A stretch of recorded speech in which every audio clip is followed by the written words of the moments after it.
कुमार गौरव, 400 दिन का mega plan तैयार किया गया है बीजेपी की तरफ से और मोदी ने मंत्र भी दिया है। लेकिन आज 2:30 बजे इलेक्शन कमीशन की तरफ से नॉर्थ ईस्ट के जो 3 राज्य हैं उनकी चुनावी तारीखों का ऐलान भी हो सकता है। तो बीजेपी की प्लानिंग क्या है, इन राज्यों में किस तरह से आगे बढ़ेगी, क्योंकि सबसे पहले यही इलेक्शन होगा।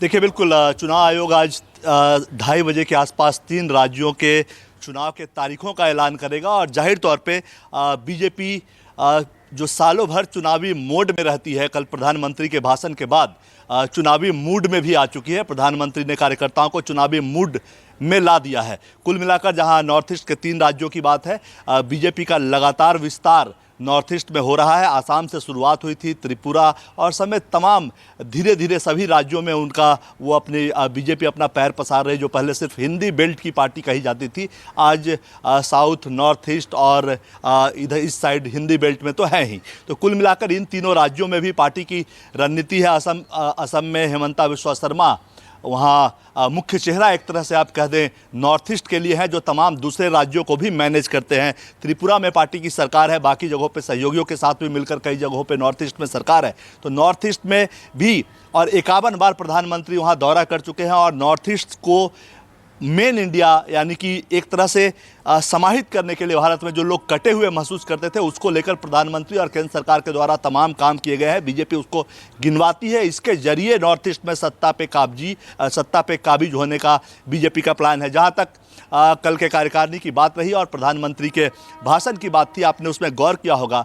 प्रधानमंत्री ने ये कहा था कि चर्च से लेकर मस्जिद और मंदिर तो आप जाते ही हैं, चर्च भी जाइए और मस्जिद भी जाइए। चर्च का मतलब नॉर्थ ईस्ट में बड़ी संख्या में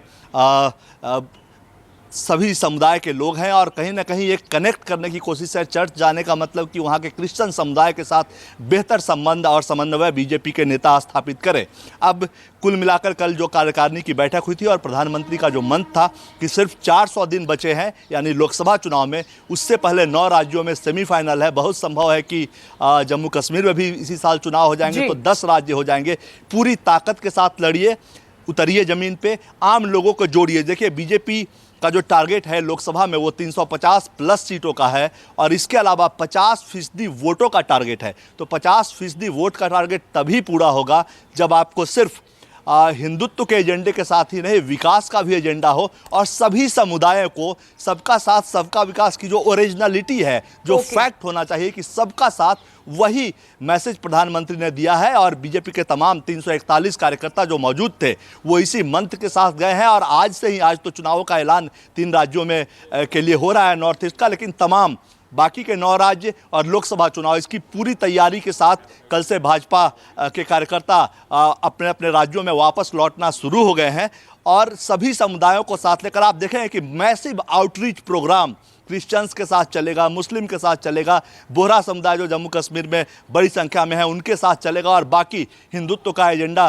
तो है ही। आपने देखा होगा जो राष्ट्रीय कार्यकारिणी की जो मेन थीम थी उसमें एक तरफ आस्था का जिक्र था और दूसरी तरफ विकास का जिक्र था। आस्था मतलब जो तमाम जिन मंदिरों के काम हुए हैं, जीर्णोद्धार हुआ है या नया राम मंदिर का निर्माण हो रहा है कोर्ट के फैसले के बाद और पार्टी सरकार की वजह से उसमें काफ़ी तेजी आई है। दूसरी तरफ विकास का मॉडल भी प्रस्तुत किया गया था, यानी विकास और आस्था का कॉकटेल ये चुनाव होने जा रहा है। आगे के जो 9 राज्यों के चुनाव है वो और लोकसभा का चुनाव और यही मंत्र प्रधानमंत्री ने दिया है। अनर्गल बयानबाजी से बचिए, ये भी प्रधानमंत्री ने कहा है, क्योंकि आपको याद होगा कुछ समय पहले एक फिल्म आई थी, उसको लेकर तमाम नेता बयान दे रहे थे। यानी किसी धर्म पे फोकस मत कीजिए, सभी धर्मों को साथ जोड़िए, तभी 50% का आंकड़ा आप पहुंच पाएंगे। ये प्रधानमंत्री ने मंत्र दिया है और इसी के साथ यानी कि धर्म विशेष की बात करके बीजेपी 350 का आंकड़ा तय नहीं कर सकती, 350 पर सीटें नहीं जीत सकती।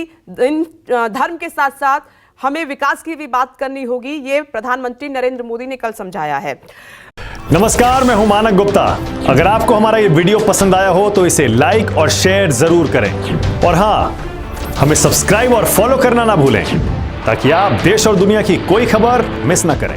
तो जुड़े रहिए हमारे साथ और देखते रहिए न्यूज़ 24।